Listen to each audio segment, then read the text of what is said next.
Hello, so we are here for a tournament report from It's a Troll 4-foot snake tournament which took place just this last weekend in September in 2021. If you haven't already, you can go and watch Andy 2D6's recounting of his adventures at the tournament, which is available on his channel. I never got to play him, which I was sad about, but hopefully in the future. So It's a Troll 4-foot snake. Just a small note of warning, this is going to be very different from my other videos. Obviously it's going to be longer. It's not going to be as quite fancy. It's literally going to be this presentation I'm going to draw on the screen just like everyone else does, because I couldn't video obviously at a tournament, just take photographs, but I did take a lot of them.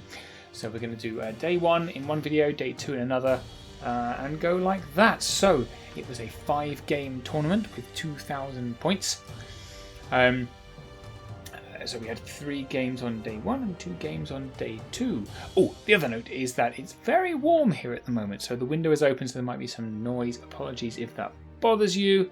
I don't care though. So, It's a Troll 4-foot snake was run by 4 lovely people, and look, here they are in pictographic formats. So we've got John on top left, then you've got Dan, and then you've got Bob, and then you've got Jan, and conveniently, they all had their own heroes that you could bring with you into the tournament. So we'll see some of them. I don't think we see Kung Fu Forks, John Forks.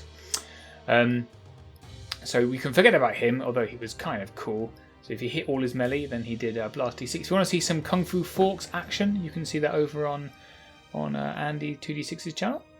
We'll see a lot of Dark Lord Dan, because that's who I took. So I took Dark Lord Dan, this fella here. So he's speed 6, melee 4, defense 4, but he's got big shield, so defense 6 from the front. He's shambling, Pathfinder, regen 5+, and he has a couple of special rules. 5 attacks, hits on 4s, 14-16 nerve. His rules are, if he kills something, he gains brutal of their unit strength. And on each of the turns, he gets a random potential wild charge, which I never used, so you can immediately forget about it. We did see a lot of Bobs. So Bob down the left is basically a Berserker Lord on Brock, but he gives he's got an aura of elite for Berserker, Beast, and Barbarian. So a lot of people use that. He's, I think, a very strong hero. And the other one was Valkyrie Jan, who everybody took. A lot of Jans because she's a flyer, and it's kind of overpowered. So she's melee 3. 5 attacks, 13-15. Once per game can get Blast D3 on her attacks, and she also got Radiance of Life for Draconic and Cloak of Death for enemy Draconic. So there you go. That was Jan. So a lot of people took Jan. I think they were expecting her to be very powerful, but actually she was kind of not.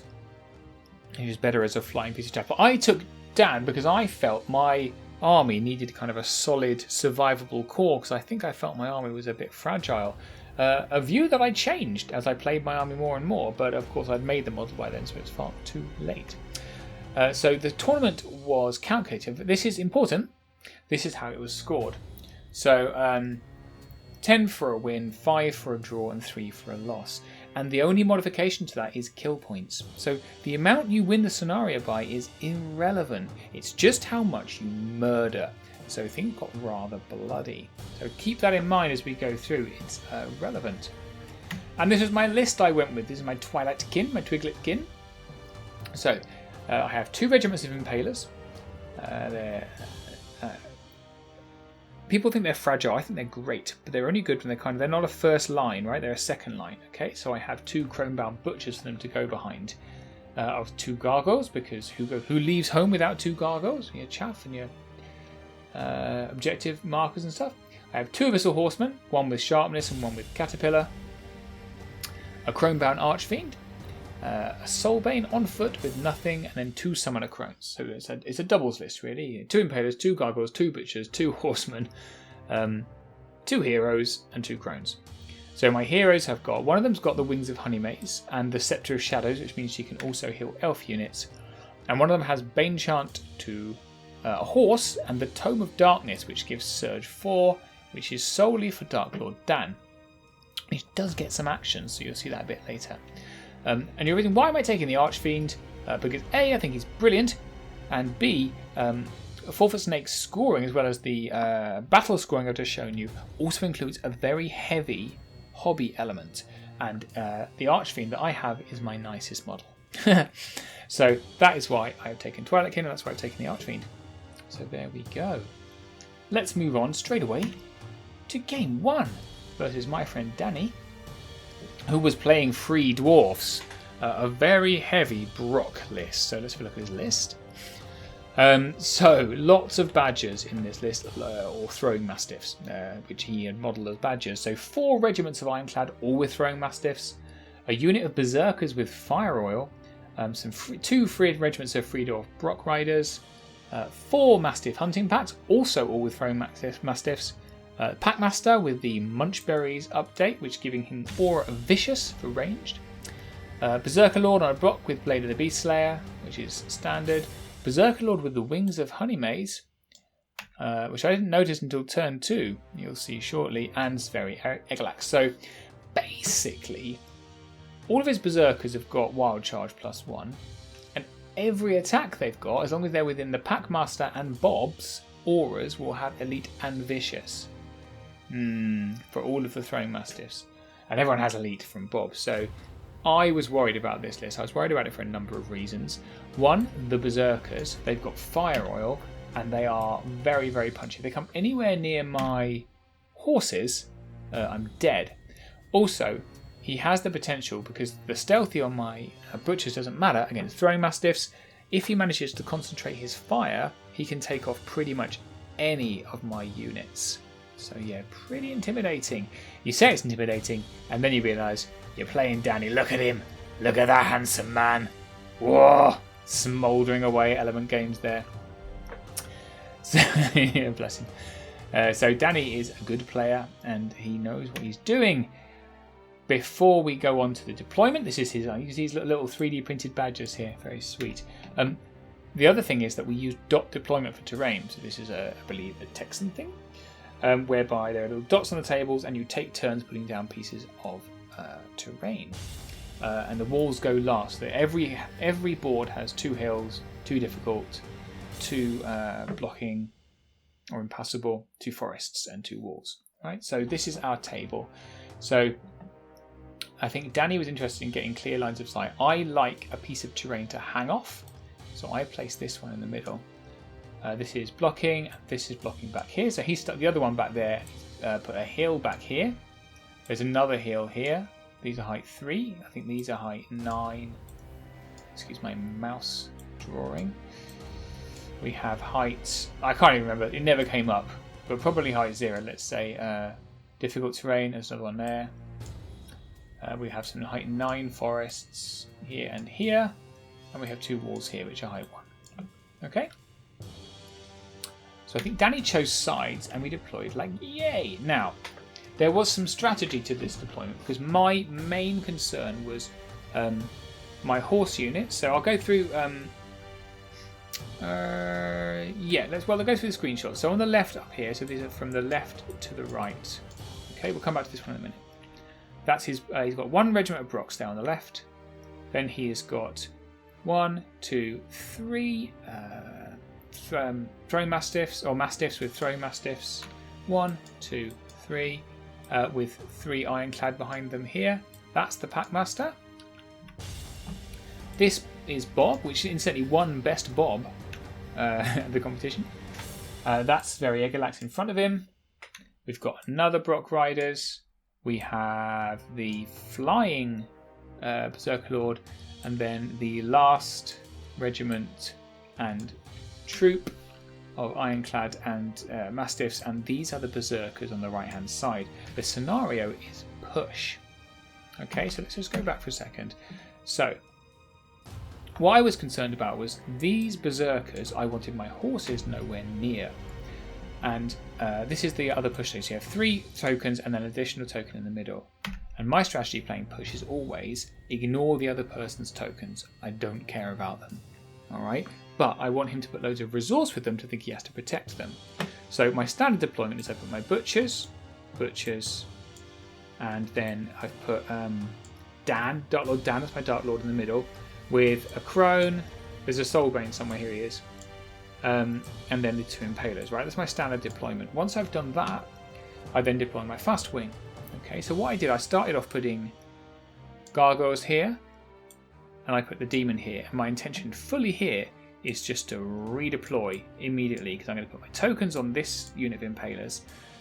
I want him to have to counter the threat of these 2 with all of this, which is what he did, which is great. I then made it worse, so I put he put the Brocs here, so I did put my gargoyles and sharpness horses here, but then I made him commit more resource because he had more drops than me, and I think I chose sides. So I made him put all this resource here by putting my other horses and the crone here, because they again are fast. This is the Pathfinder horses, so they can go through these forests if they want to and support while I pick up this token. And I've got the crone here who's flying, so she can redeploy as well. So just have a look at mine. So that's on the left-hand side, so that's where I put my demon and my gargoyles. That's the Pathfinder horses and the flying crone, and this is my kind of main block. So the intention is all of this is going to churn forward, get the token, and then just protect these guys, because there's not enough on the left-hand side, and I think my sharpness horses will be able to take care of those Brocs. That's the strategy. So I get turn 1. I think Danny gave me turn 1. I can't remember. So everything just shuffled forwards, as you can see, as per the plan. And on the left, I did the same. Where I made my first mistake, because I was measuring merrily, completely failed to notice that he'd got a Berserker Lord, flying one, right here, who is now within 20 inches of my demon. Duh. So that wasn't very clever, was it? Because my intention is to come forward, be out of his charge range. He's going to bowl everything over here, and then I'm going to go, bye. Can't do that now, can I? Because in turn 1, Brocs forward 16, Berserker Lord into demon. Everything else went to plan, and the Berserkers that I was really worried about coming in my horses, he's put the tokens on, and he's just merrily churning down the right hand side. Brilliant. So I'm very happy I don't have to worry about them. So on the left hand side, he's just cautiously moved forward, so he's being very careful of my charge range. You see here he's brought some some mastiffs over to protect his Brocs. So we've got 1 cavalry and 1 chaff, 1 chaff and 1 cavalry. But I think mine are better. We'll see. Basically, I just need to avoid the gargoyles being shot off. So he's moved these forwards. Plenty of room for me to now block him off with gargoyles. So I don't think does he do any wounds? I think he does 1 wound. He certainly wounds the team. I've got to take a picture of it, grounding him. So turn 2. So turn 2, as I just mentioned. So gargoyles going to the Brock Riders, and they can die next turn. Sharpness horses are going to take care of those dogs quite nicely, and then the Brocs are going to be dead. Let's draw a skull on them. That's patronising, isn't it? Oh, that's the worst skull ever. Ooh, it's a sad-looking skull. Anyway, moving on. And over the right, I'm just pushing forward very aggressively. The reason I'm doing that is because, yes, there are a lot of dogs here, but he's defense 6. They're out of range of most of them, as is he, right? So, I'm missing my unit with all my tokens pushing forward here. On the right-hand side, I do what I think is a clever manoeuvre. So I move the horses up within range, and then I... Yes, I'm not waver, that's right. So I disengage my demon and I sidestep. Right? Sidestep 5. And then I move my gargoyles, who were out of range, into this blocking position, right? So now, if you look at the line of sight of the demon, there's a flank on the demon, so they'd have to attack this side, which obviously they can't do. They have to attack the gargoyles. He took, there you go, 4 wounds he took. And the source, the Summoner Crone has moved over. She's going to drain the Brocs, who are squishy in defense 4, so she can heal him a little bit.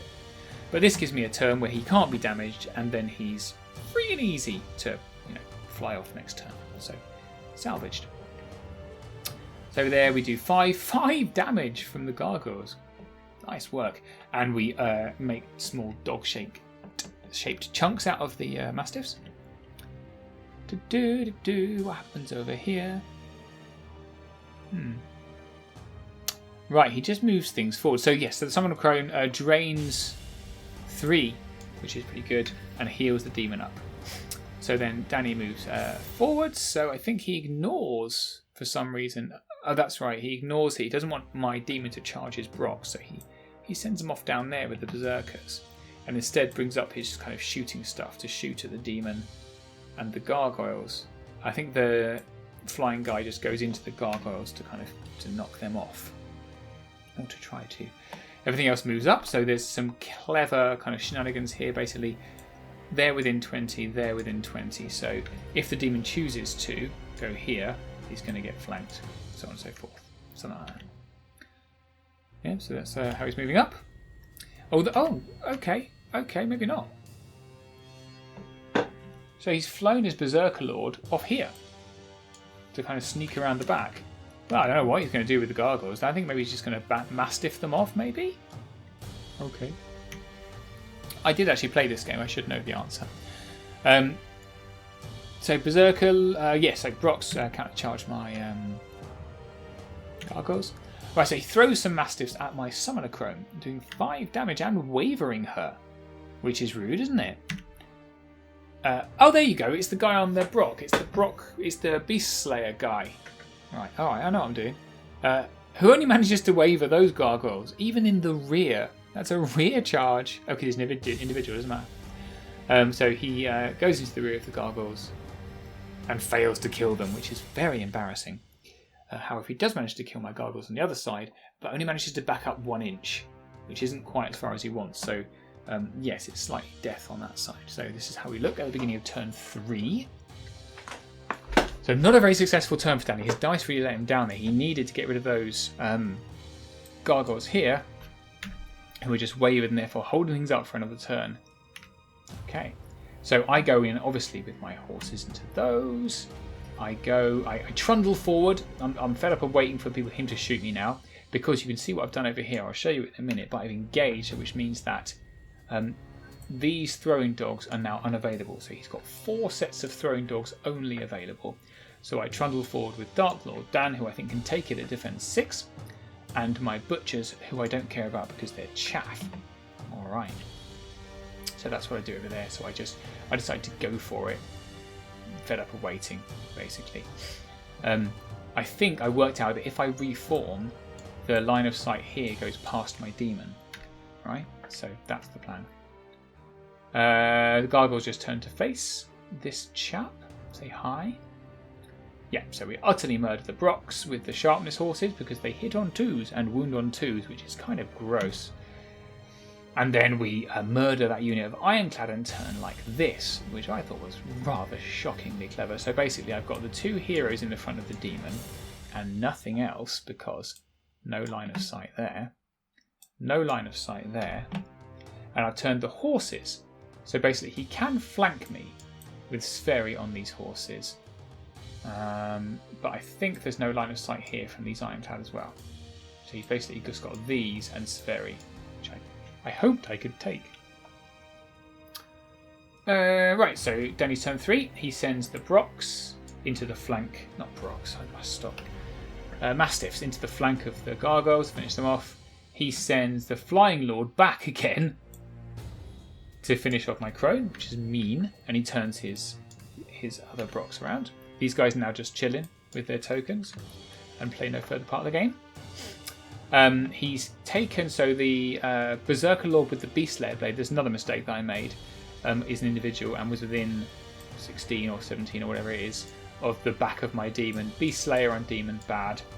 Didn't want that. But, you know, tough. And he does indeed take the double flank, so he flanks this side and flanks that side. Alright. But bear in mind, everything I'm doing on this side now is delaying tactics. I just hope they can last 2 turns, basically, to, you know, lock up all this stuff for 2 turns, because that's all I need to get away with it.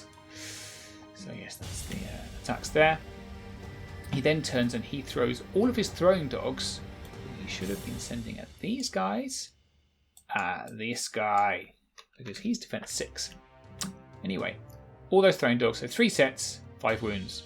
Wah, wah, wah. Beast Slayer does 6 points of damage onto the demon, and he's okay, which is good news for me. But the horses cark it. Unfortunately, they could not stand up to a double flank, but such is life. And then he turns like, yay, so they're all... He realises what's going on, and he's coming this way. This is how we look at the beginning of turn 4 then. So I've got Dark Lord Dan with 5 wounds. I've got all 4 tokens that I want, and I'm on his side of the board with them. I've got Sharpness horses ready to come. I've got a live demon up here, although he is facing the wrong way. That way, when he really wants to be facing this way. And everything else is dead down here. Boom. So my job now is to get this token off the butchers, onto the impalers, or onto the other butchers, and away. And then I win. Hopefully. So, what I do is I send this Soulbane and Dark Lord Dan into these guys.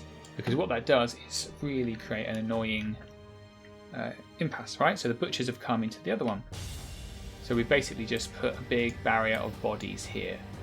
And they will probably die, but if they don't, even so, you're going to have to chew through my chaff. So they've dropped this token and gone in.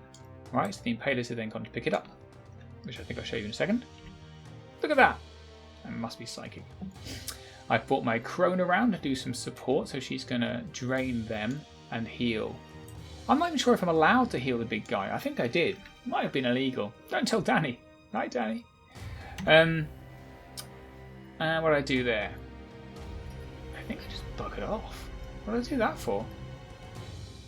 I think if I countercharged, I would have been flanked and died. Yeah, so I've just kind of gone over here with my 7 wounds because Bob then can't charge me. No one else can charge me. I think I'm hoping that I last one more chop up with a Beast Slayer and I can start coming into flanks. Distraction. That's what his job is. Brilliantly, hilariously, I waver these Mastiffs, which is the worst possible result for Danny because it just creates this huge roadblock he can't get through, which is great for me. And we only do 2 points of damage on the other ones, as you can see here. So great. Neither die, which is exactly kind of perfect, really. Okay, and then so this is Danny's turn 4, so he's countercharged with both of those. He's flanked onto the butchers with these Ironclad. And Berserker Bob, who is over here, facing this way, has done a sneaky nimble charge. So he's height 4, so he's over everything. He sees this unit here with its token, and he's done a nimble kind of through the woods to get them. And here comes... That's not Bob, who is it? It's very worse than Bob. It's very more powerful than Bob. And the Brog's still trying to get back into the game over here, along with the other Ironclad that are stuck behind. So yeah, and he takes my demon with the Beast Slayer blade. Is that what he did? No damage. I think we'll wait and see. I can't remember what happens. Let's see if he's there in a few screenshots time. Sorry about the blurriness of this. I think I'm still just showing... yeah, just showing what's happening. So I did heal a couple of wounds off him. Not sure I was allowed to. That's right, now he's Packmaster. Starts throwing dogs. He gets to throw dogs every turn. Starts throwing dogs at my crone, who wavers on 2 damage, which is unkind. Oh, what's that? I think that's me inelegantly showing 3 wounds. Apologies for the blurry screenshot from Spheri onto those Impalers.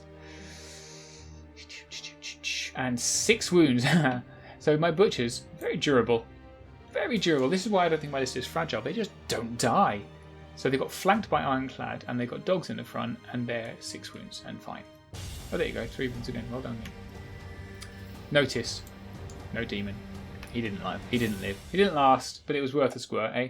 So I think this is mine now. I think I'm not taking the photo of the dice. So this is turn 5. So from here, yeah, turn 5.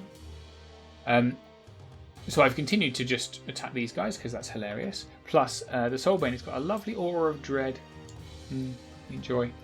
The Sharpness horses have traversed the lake to go into the flank of Spheri Everlax, which is extremely delicious, along with these other butchers. So what I did, I basically... So remember the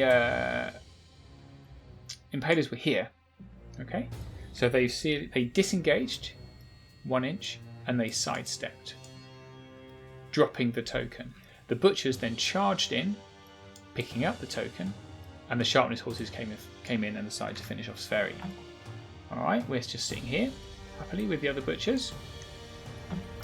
And these guys have turned in case they need to come in to attack anything with their tokens. Right, so Sverri goes poof, he dies, as you would if you get sharpness horses in the flank. I then back up the butchers, and I've turned... which is totally cheating. Danny, I've cheated so much in this game, it's not even funny. Anyway. Oh look, he's brought his little king around the bottom. So I obviously these guys weren't in the combat, yet I've turned them as if they were, as if they reformed. Really bad. Isn't it terrible when you look at screenshots and realise how badly you cheated without even realising you cheated? Anyway, many apologies to Mr. Graves. So I created a barrier here. Essentially, I've got horses and impalers while the butchers are, sodding off. We did manage to kill off the dogs up here with these butchers, and these dogs as well, which is fine because we're just creating a barrier. We've only got 1 turn or potentially 2 turns to go, and I can get off with here. What Danny does have is a lot of very fast mobile characters. He's got this guy with his Beast Slayer blade. He's got Bob, and he's got this mobile guy to come and try and kill me off. So that's how we left it. Why am I showing that again? Who knows? So that's what he does. So the Ironclad charge through the forest into these impalers here. I don't think they're doing much because they're hindered. The Brocks step into the woods, and he takes on the 2 units that he has to with the Ironclad here and here.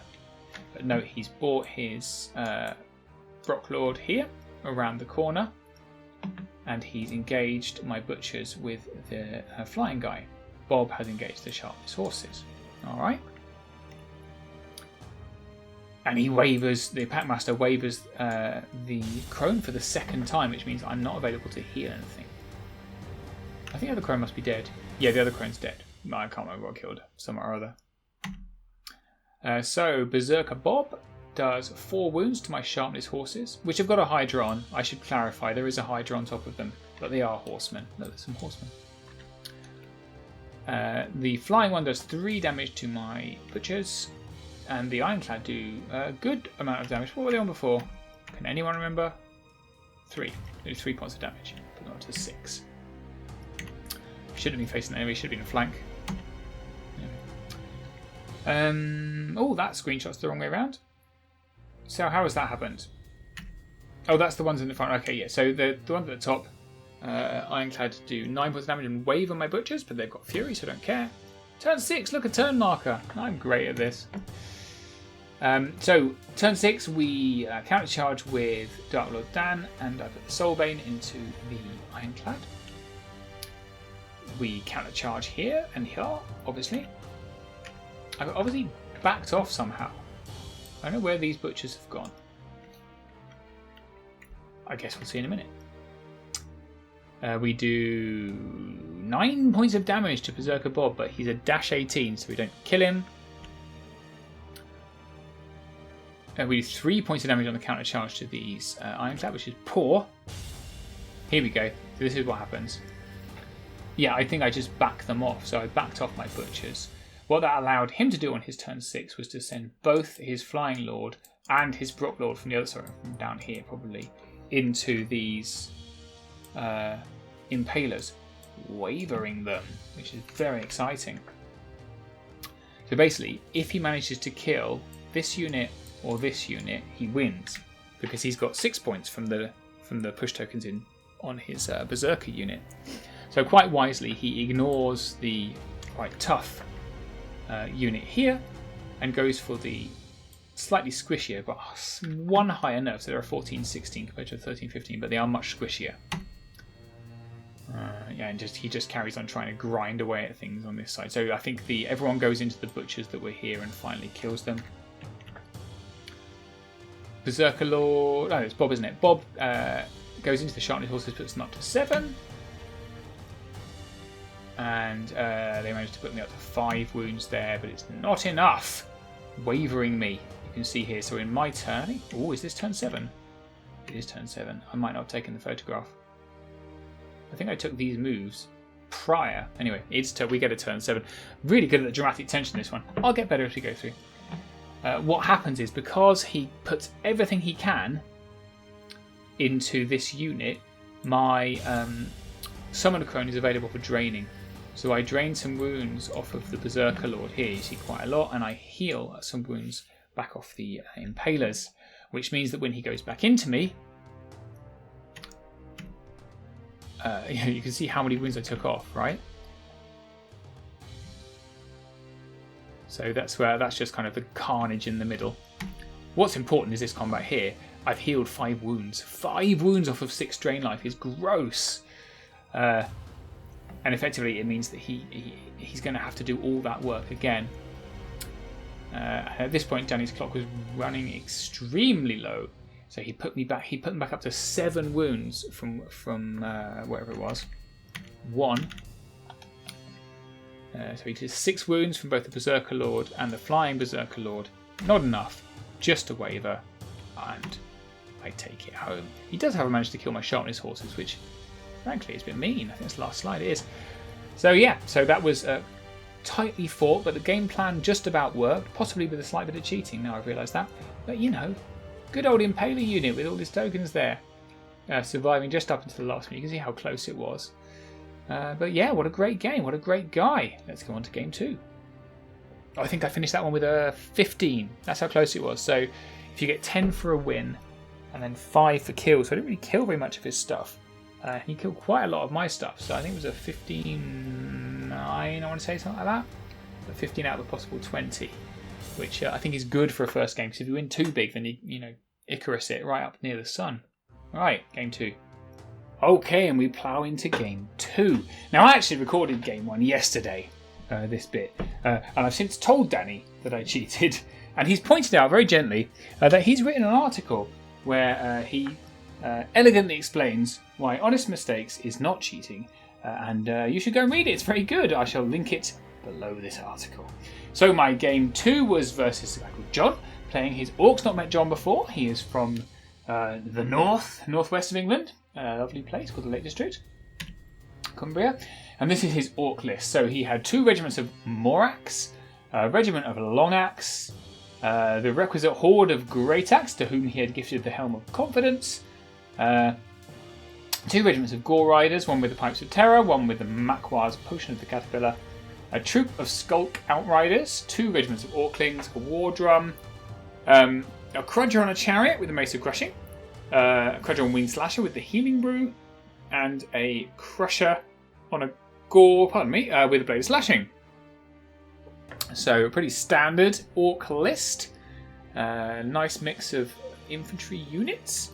And this is the battlefield. Now, we were playing Smoke and Mirrors, which is the scenario where you have to put down bluff tokens in your opponent's half of the board, and then you turn over at the end of the round one of the tokens on your own half of the board. So just very quickly, all the terrain has been placed again. So we have a hill here, height 3, another hill over here.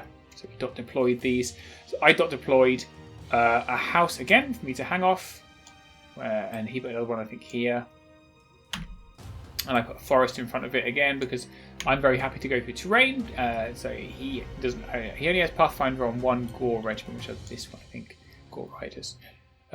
He took Jan as well, for saying that's the hero that he took. This is difficult terrain in the middle, which I put there, and I think this is. Oh, that's just the centre of the board. This is a wall. Where's the other wall? Anyone? Can anyone see a wall? Beulah? Anyone? Oh, I think it might be underneath this Greataxe. Oh, here it is. Here it is. There's the wall. There's difficult terrain there underneath the Greataxe, and the other forest is obviously here. So his tokens were down here in the corner, here, here, and here. And mine were here, here, here, and here. And one more, there's 5, isn't it? Oh, there we go. He's got one more here underneath my demon. And my one is back here. So that's my one. So, I'll tell you what I did, because I remember. I put, I say I remember. Yes, this is a 2, this is a 1, and this is a 1. Okay, and these are both zeros. So my strategy here is to deploy in the middle, as you can see I have here, with all my stuff, and fool him into thinking I'm going for these. So I want him to deploy as much as possible this side of this woods, and then I'm going to put all my hitty stuff here, because what I'm really trying to do is go for these 3 that I know are mine, and I'm just kind of hoping that this one and or this one are worth enough points for me to win the game, which is good. However, he then put his Great Axe and Orclings over here, and I'm like, ugh. So definitely one of those is the 2-point token. Well, it was my thinking, but you know, it is what it is. He can have that because I think I'm going to get more on the right-hand side. So he's got his, as I said, his Great Axe with the Orclings on the left-hand side, and then he's got his, so he's got 2 more axe here, and the Phalanx Long Axe here, and that's his War Drum. And the right-hand side, sorry, this is his Jan model. He's got his 2 Gore Riders. This one, I think, is the Pathfinder one, which he's put in the woods. This is the Quadron Chariot. There's his Crusher. There's the Shooty guys, whatever they're called, and that's his Dragon. His Dragon's actually a really cool base. The base is actually this top bit, and then this is like a block so he can look over stuff. And when we put him together with my Dragon, my Demon, later, spoiler warning, and realised it wouldn't fit, he whipped out another block. There's like another block that sat underneath it, making it even taller. So that was pretty cool. So, as I said, I put on the left-hand side up against this lot, which is all his fast stuff, is all of my fast stuff. So I've got Sharpness horses, Demon, Gargoyles, Flying Crone, Pathfinder horses. Now I have put the Pathfinder horses on a wall because the great Dan King once gave me some advice, which is place your Pathfinder units opposite terrain they're going to charge into, not in terrain. And again I see people deploying their Pathfinder units in terrain. So this unit is opposite these, right? Which are both things they can charge into. There you go. Anyway, and then everything else in exactly the same formation as before, apart from I've got Dan on the end here. Everything else is as it was previously, and I've got a Gargoyles hiding behind a house. Okay, so I think I won turn 1, or I think either I won or John gave me turn 1. I can't remember. And I just did my usual plod forward. So I'm not. They're all speed 5 here. Got a speed 10 thing, but it's behind the woods. His other speed 10 thing is over here. So I don't really care about this. So yeah, I just kind of shoved everything I could forwards and went, go on then, do what you like. I think I surged Dan an inch, which is why he's an inch higher. So I do. I paid for a surge thing. I'm gonna use surge.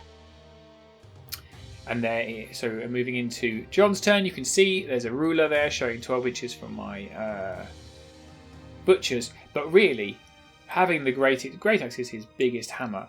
It's all the way over here, and it's in terrain. He's going to take a lot. So turn 1, it's what you've got. Turn 2 is up to there. Turn 3 to get out of the terrain. So from turn 3, turn 4, he might be able to charge with them, which is cool. And you can see he's shooting an Orcling off down this way, which I haven't got a picture of. In fact, I haven't got a picture of the rest of his movement for some reason. Anyway, so obviously it's going to sit on one of these tokens, either that one or one down there. Alright, fine. Oh yes, and that is, what was that? Shooting, that was the little goblins shooting at my Sharpness horses, and you can see it's just on 1 damage, which we don't care about. So that's what everyone else looks like. So he's got his little things here that have come forward to shoot. He's got his Crusher coming forward to be a pain, and he's shot Jan around the woods to try and offer some threat down here, I reckon. Turn 2. Wow, it's a really super screenshot there. Any different from what it was previously? Who knows? Oh, and I know what it is. We're showing, because in a turn 1, I'm showing you where the tokens are. So I'm showing you this token behind me is one of his 1-point tokens. Interesting. And the one I put behind the woods, as I already said, is also a 1-point token. Great. There you go. That's why I've left a blurry screenshot in. So, on my turn, I have simply shuffled my butchers forward. Because currently, he's been quite cautious of this like single 13-15 unit. He's got 2 Morax and a Great Axe here. Oh look, the dog's come to join us. That's great. I'm recording a thing here, do you mind? Okay, I have thrown the dog out. So, as I was saying, so he's got 2 Morax and a long axe, not a Great Axe. Here, being held off by a single unit, which is brill. I've got another one coming up here. So I'm just going to do that. Carry on. Because on the right-hand side, I've chanced my arm somewhat. I've decided let's play like proper mean elves. And I have shot forward, and I realised that he's left his Pathfinder guys in the woods within range of 2 hammer units, which is fatal. So both the demon and the caterpillar horses have come up. And we are going to be kicking ass with them. We've also got Dan coming up here in the rear, carrying in the rear. He's not in anyone's rear. And then, so on the worrying slightly, so I could be able to turn. Those will almost certainly die, and then I can turn them that way, and turn him that way. Slightly worried about these. I don't want them to come canning into me, so I've literally just stuck my gargoyles right in front of them, which is very rude. And then I've charged straight in with the sharpness horses into these chaff, which is, then he can probably bring his dragon over and face this way next turn. But we'll deal with that later because I have got a surgible guy here. We'll see how that goes. So, obviously we decimate them, make little orc-shaped pieces out of them, and carry out the manoeuvre as I suggested. And over here, similar story. We just kind of sit there and back up. I couldn't back up any further because I brought my crone over as well. To be inspiring, that's why she's there. Yes, the flying crone. Right, so on to John's turn 2, Orc turn 2. So as I've suggested, he jumps his dragon over and faces this way, which is very sensible. He goes into my demon, Archfiend, with his Crudger, and he didn't really have a choice but to smash my gargoyles with his Core Riders. Then he's brought Jan back over. So Jan was there facing this way hopelessly, and her line of sight was like this. So he's brought her back over to face it to the flank of my Archfiend. And then over here, he's continued the trudge forwards. Well, that's right. He's turned this Morax that way to face the threat of the horses because he didn't want to be flanked. Okay, but he has... spoiler warning for next turn. This corner is within range. And unfortunately, he didn't measure it. That becomes relevant soon. And then these Orclings continue down this way towards the token that's down there. Oh, look! How exciting! A hand from somebody else's game. I believe that's Cy Brand's hand. A bit of a hand action there. Yes! What happens there? Who knows? Oh, that's the gargoyles. The gargoyles are dead. Wah, wah. Dead gargoyles. No surprise. And I've still got some gargoyles over here that I've just sat on an objective, by the way. So this is my turn 3, I believe. So we've gone into turn 3. Apologies for not taking a photograph of the dice. It's because they suck. We've also turned over some more tokens. So he's turned over this one and realised that's my 2-point token, and I believe I turned over a 0. I might have taken a photograph later. Anyway, he might have taken. I think he turned over a 0. So that's his 2. Wow. Okay. Wow. Let's rewind. That's his 2-point token, which absolutely flabbergasted me. I was convinced his 2-point token was down there with his Great Axe, right? It's not. It's right here in the middle of my battlefield where all my hitty stuff is, which is brilliant for me. So I was very pleased about that. I think he turned over one of my 0s down the other side. All right. So on my turn, I bought... So he put his Crusher here, right in the middle. And I just brought Dark Lord Dan up to within an inch because I'm going to surge him. How exciting. And then I've chucked my gargoyles here onto this token, which is a 1 point, and I hope to stay there for the rest of the game. Sorry. And then I have countercharged here. I have charged sharpness horses in here. And as I said earlier, there was like a few millimeters there. So these horses came all the way in here and smashed into their flank. I also went in the front. And just to add insult to injury, I also put the Soulbane in as well, just for some dread. Then I have, you can see the lovely line I've drawn here. So it's quite funny, really. I put this marker and I put an arrow to make sure that these guys were out of the charge of these Moraks. Somehow, this wasn't measured correctly, and they are absolutely within line of sight of the Moraks, which is not good. There we go. So we do 6 wounds onto the Quadron Chariot, which is good, but he's okay. We utterly obliterate the Gore Riders, and we utterly obliterate the Long Axe. So I then can turn my Butchers to offer some protection to my horses, and he can't see them with anything. He certainly can't charge them. Okay. So that's quite good. It's a good move. So you can see Jan here. So this is going into his turn 3. Okay. Obviously this is just a dice cup. It's not really here. That's his Jan. And there's my Summoner Crone. So of course he just charges in here and activates his once per game Blasty 3. Because if he goes through Jan, he will get the Blasty 3 again into the flank of my horses. Wow, we don't want that. So there he is. Nicely into my Summoner Crone. He's moved his Orclings further down to grab this token that I thought was the 2-point token, but is obviously a 1-point token. He takes that flank, which I didn't think was a flank, but I can't measure. And then he double charges my Archfiend with his Dragon and his Crudger. And then he sends the Crusher into the front of the Sharpness horses to hold them up, which I think is a pretty smart move. So I must have... So Dark Lord Dan only did 1 point of damage to him, because he sucks. Aha! But there you go. What goes around comes around. 6 points of damage Jan does with the Blasty 3 onto my Summoner Crone, and only gets a waver. Ah, hard luck. My heart bleeds. However, 10 points of damage onto my Archfiend, and still a waver as well. There we go. Butchers obviously die, and now I am facing... That's not good, is it? He sent his War Drum into my horses. Yeah, there you go. There's the War Drum into the horses. So these are Moraks coming into my Butchers, which kills them. Boo. Don't like that. Turn 4 for me. So I had my Impalers down here, behind kind of the Butchers. So I sent them into the Moraks to hold them off, while I finish off this job here. So I send the horses and the Soulbane into the War Drum to kill it, because that makes everything here so much weaker. I bring my other Impalers up, so that if he does manage to kill my horses, I've got another charge onto the Moraks.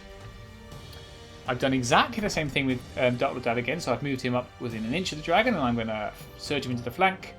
And obviously I have Fury on my demon, so he countercharges the dragon. Look, you can see the double base here. Double base still doesn't fit. Aww. The Summoner Crone just legs it, by the way, back here somewhere. And we countercharge the Crusher. So we do 12 damage. So Dark Lord Dan. By the way, Dark Lord Dan is holding chilies, if you want to know what these things are, because Dan King loves chilies. Anyway, 12 points of damage from the demon in the front and Dark Lord Dan in the flank. Not enough to kill it. Annoying. And I decide to... Do I just leave her there? That seems career limiting. Oh no, I know I did. Yes, I did leave her there. Right, that was my mistake. So I moved her behind the horses unit, and then after I killed off his Crusher, I realised I'm going to have to get out of Jan's arc of sight. So I just overrun with the horses, leaving the Crone there to die. It seemed really mean. I managed to kill the War Drum, turn to face the Moraks. I also kill off the other Moraks with my Impalers, and turn to face, I think it's some Orclings that are there. And there they are. So on John's turn, he comes in with the Orclings. And finally, look, the Great Axe come into the game. Turn 4, told you. And, yep. So he countercharges. Oh, so that's right, because his Crudger was here. He can then come into the flank of my demon. Not good. On 10 wounds. But you have to do something, because he's got sharpened his horses in the back. And Jenny does indeed devour, or tries to devour the Summoner Crone. There we are, sitting on what's definitely a 1 point token. That's nice. Yeah, Archfiend carks it. Bad time for everyone. So does the Crone. Boo-hoo! On to turn 5.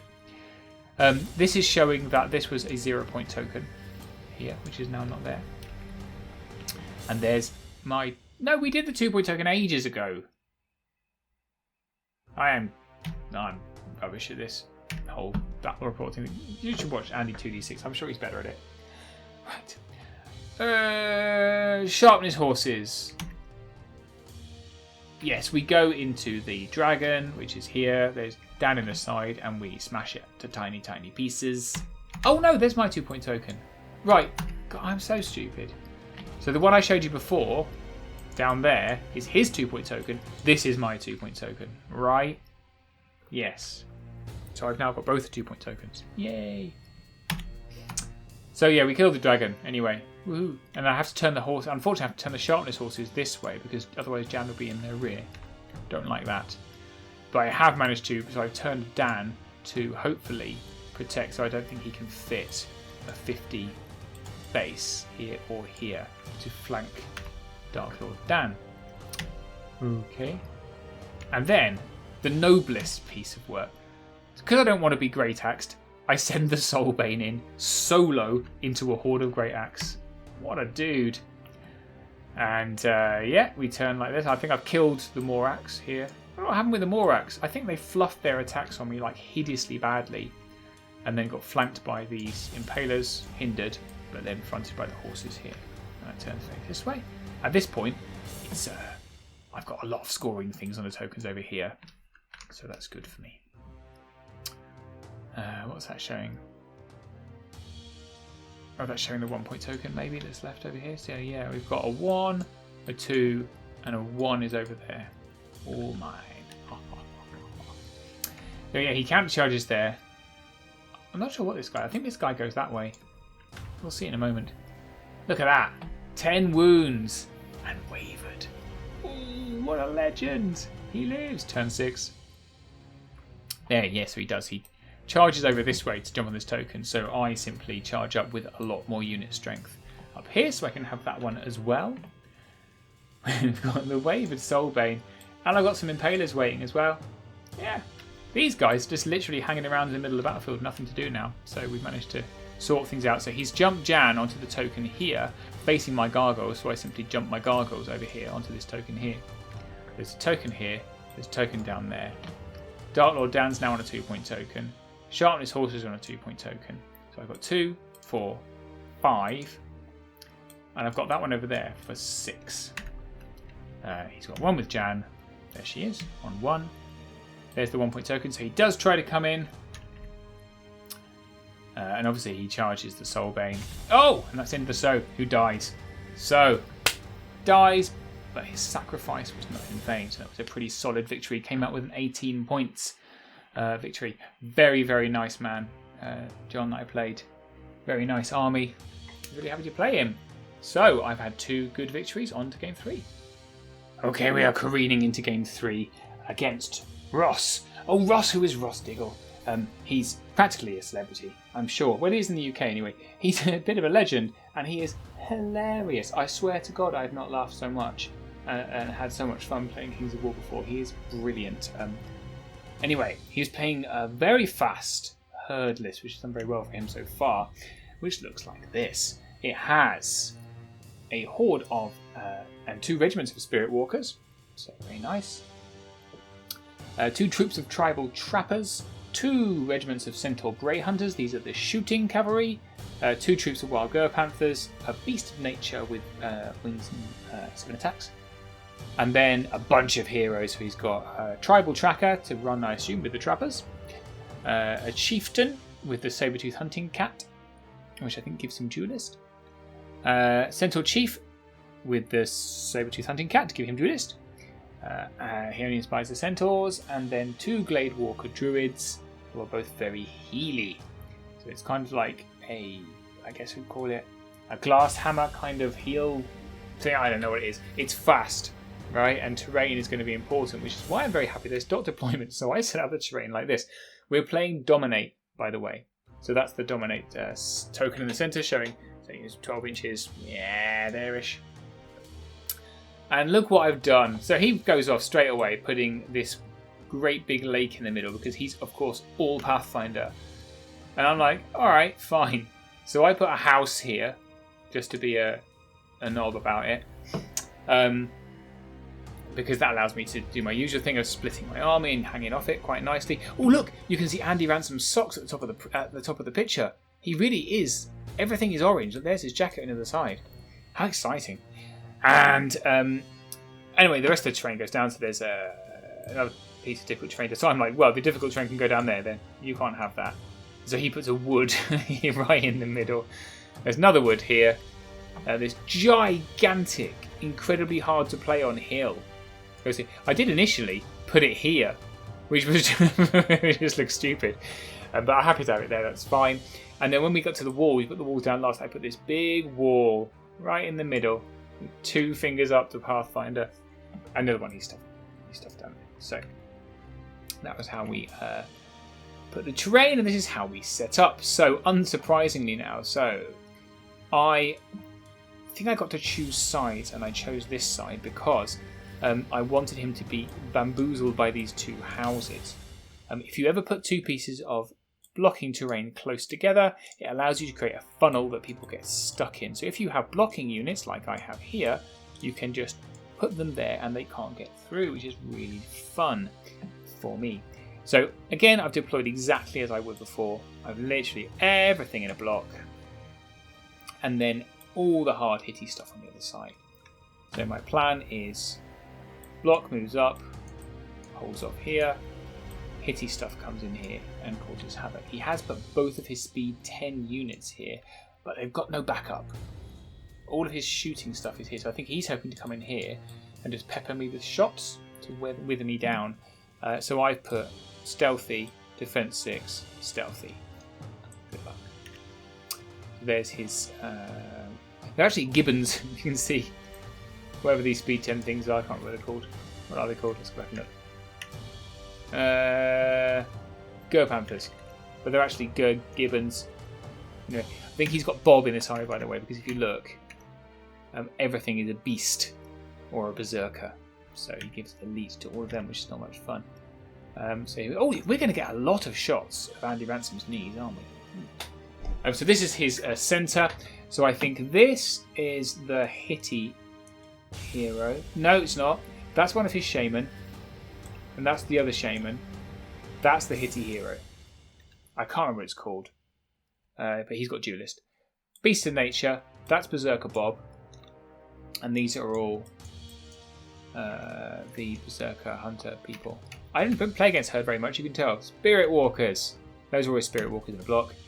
Over here, he's got his Bray Hunters. These ones are completely facing nothing. That's the Centaur hero, and that's his Tracker hero, and here's his Trackers. Okay, so they do have Scout. So I've just shown you where my stuff is. Oh, a nice little look at all my things. What I've done on Dark Lord's Dan base, by the way, which is slightly stalkery, I've put everything that Dan King likes on his base. So these are all his prizes from winning tournaments. He's got 2d6. These are his running shoes. There's a D&D manual. That's his actual family, which, you could call it creepy. And there's the rest of my army down the side. Happy days. So his scout move, he scouts up the trackers to start shooting me. Carry on. I get turn 1, which is lucky, I think. And I just go forward and I'm like, okay, there you go. Shoot away. They're stealthy. Have a nice day. And so literally everything just pushes up. There's not a lot of tactic in this. Apart from this is a terrible piece of terrain. If my gargoyle's about to fall off and die. Yep, so everything just pushes up.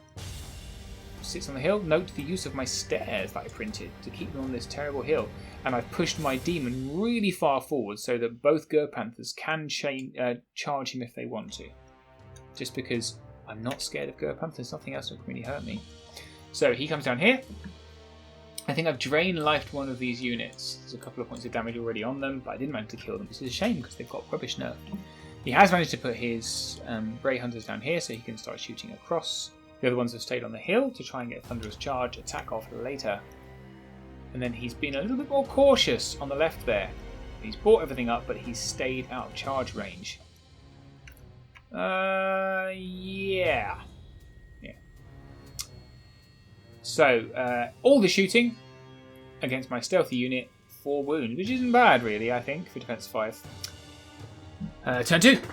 So, what have I done there? Something dastardly. Oh, I think I charged.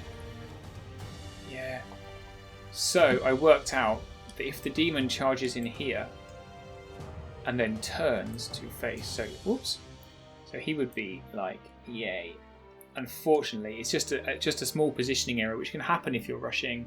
The line of sight goes like this. So then I can just turn to face down, all the way down his line, which is not a great place for me to be. So I do that, and he kills them in one go, which is unfortunate.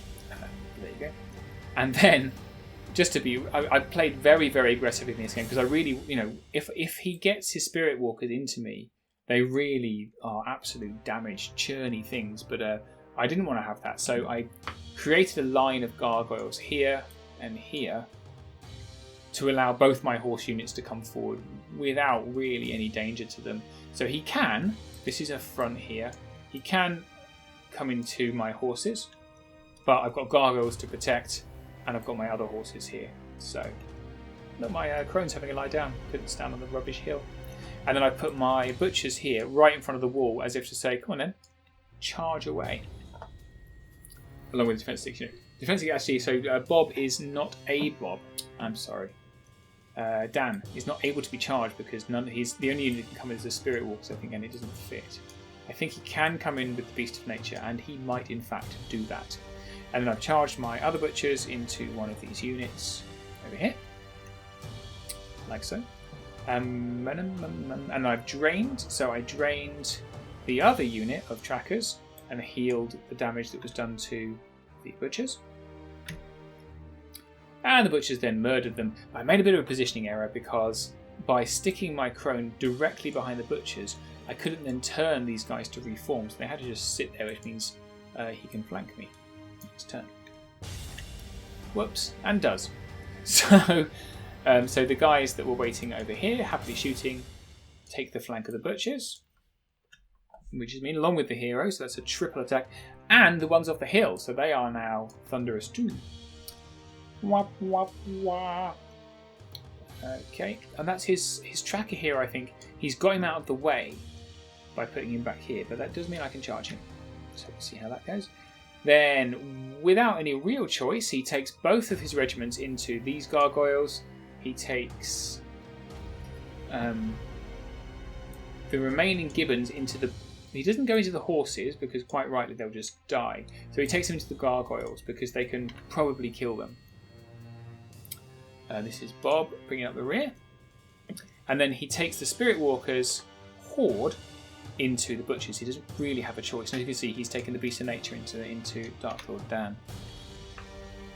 Okay, that's just showing the attacks. Yep, so both, obviously 2 Spirit Walker regiments into a troop of gargoyles. They're not going to survive, are they? So they die.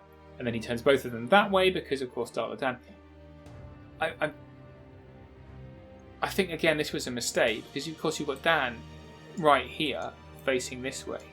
So he's effectively given me 2 flanks. I wonder why. There must have been a reason. What's face? Ah, okay. Because you've got Pathfinder horses sitting right here. So the choice is, do I get flanked by a demon or flanked by horses? This is not a great choice for either of them, unfortunately. So he's chosen to get flanked by a demon. Okay. And then the gibbons, unfortunately, only do 2 points of damage to the gargoyles, which they survive. So there you go. However, the butchers do not survive and get squished by everything. 9 points of damage. Which is less than you'd expect. These regiment of butchers gets wavered. Even though it's a hindered charge, they still hit very hard, but 5 points of damage and a waver. But they have fury, of course. Dark Lord Dan gets wavered by the Beast of Nature on, it looks like 5 points of damage. He does not have Fury, so that's less good. And then... Don't really know what's going on over there. That's nice. So, here's what I do. I flank in here with my sharpness horses, as you can see. I take the demon into the flank of these spirit walkers. And then I can't resist that.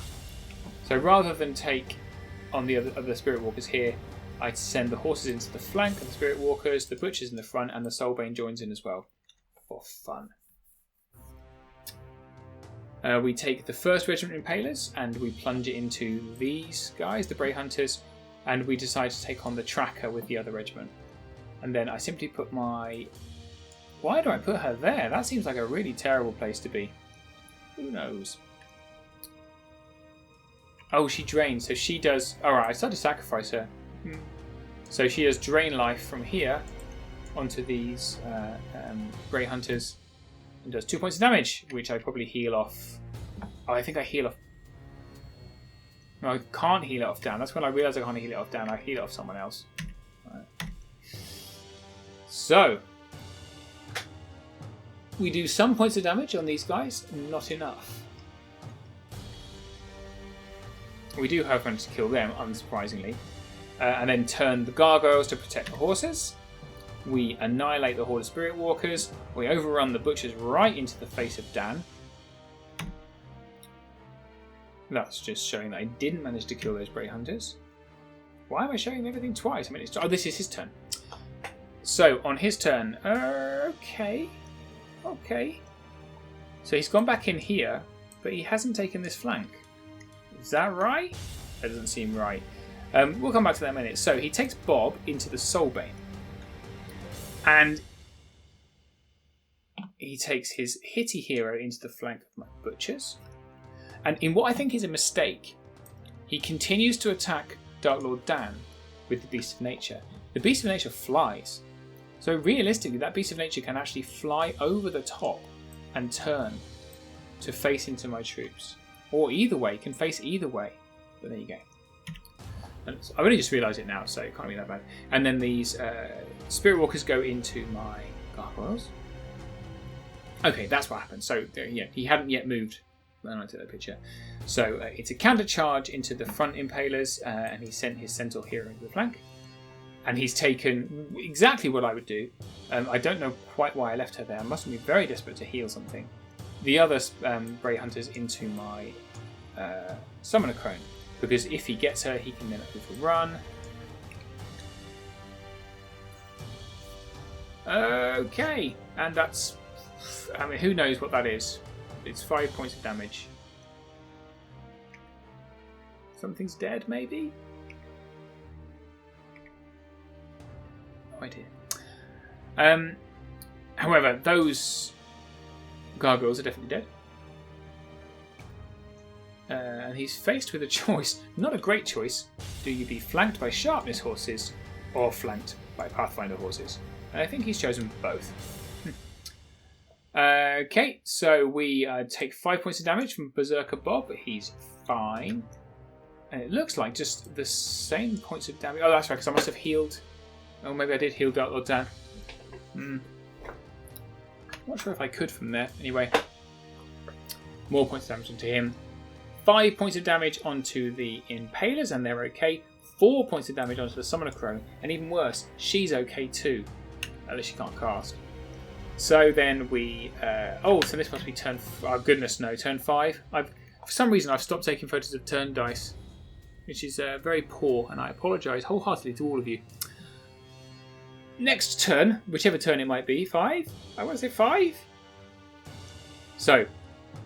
Impalers into Grey Hunters, Impalers into Grey Hunters. Demon into the flank of Bob, along with the Soulbane. Dark Lord Dan back into my Beast of Nature. I take the Butchers into one of the healing priests who have been healing away, but not enough. And we take these horses into this little hero. Right, so he's brought his one of the trackers over here.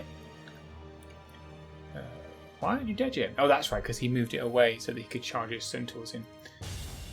Okay, so yes, I've charged my butchers into one of the healers. I have taken that flank and then picked them up. Oh, look, hot hand action there. That's nice, isn't it? They're dead.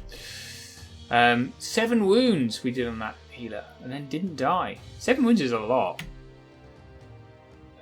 We killed these centaurs that were here with those impalers and turned to face the hero. But we didn't manage to kill these ones because I think this was this. Yes, this was a hindered charge hitting on 4s. So we've done 8 damage and they are still alive. But I'm doing the job I need to do, which is holding off all this stuff over here while I kill everything over there. Look at that. Magnificent. 1 point of damage we've done on the Beast of Nature, but at least we've locked him down now. So Beast of Nature comes back into me. These centaurs have no choice but to counter charge. The trackers take the rear charge. So having not killed this healer with my butchers, the trackers that were just sitting here realise they can get a nice rear charge into the butchers here. Let's see what you can do. You can kill them, in fact, is what you can do, which is nice. Never underestimate troops in the rear, so to speak. Oh, Dan died, by the way. Not Dan, Bob died. And then I'm facing this way with my demon. Dan also died, so the Beast of Nature finished him off and then turned to face my demon this way. Oh, now it's turn 5. That must have been turn 4. There you go. I know what I'm doing. High quality broadcasting. So, turn 5. We take the horses into the trackers. You're going to go bye-bye. I take the demon and the soulbane into the Beast of Nature. And yeah, and that happens. So that's going to be painful, isn't it? Beast of Nature dies. The trackers die. And the horses die. So this leaves Ross in quite a bad place. I'm not going to lie. On turn 5, he's only got heroes left. So yeah, so he sends. Basically, if you remember the scoring system for this, he's obviously lost, but he can get additional points by killing stuff. So he goes all in to try and kill things. So he sends his Centaur hero into the Soulbane because that's the squishiest thing he can see. And he sends both of his healer heroes into my Summoner Crone in a frankly suicidal attack. Nothing dies, and then this happens, which is just, I mean, horrible, isn't it? So this, I think this is nearly the end now. So this is turn 6. This is the dominate circle. So I'm just, I've got a lot of units in it, but it doesn't matter. I just need 1. So we have Demon, Soulbane, and Impalers all on this Centaur hero. Impalers on this healer hero, and Sharpness horses on this one. I'm going to give you a guess how it goes. It goes like that. Just everything is dead. So it was a tabling and a 20-point victory for me. So quite a successful first day. So I've had a 15, an 18 and a 20, which puts me dizzyingly high. Not the highest. And you will find out about who is the highest tomorrow, how exciting. But my game 4, which will be at the beginning of the next video, is against the one and only inimitable Rules Committee, Elliot Moorish, who I've played a number of times before, including on this channel. We had the first ever broadcast game of version 3 on this channel, where he told me what to do and I won. So I did have to start the game by saying, Elliot, don't tell me what to do. He's laughing away, bless him. Such a nice man. Anyway, that was my day 1, very enjoyable. And then we went off and had a curry. Right, and I shall see you probably in the next couple of days for video number 2. Doodles.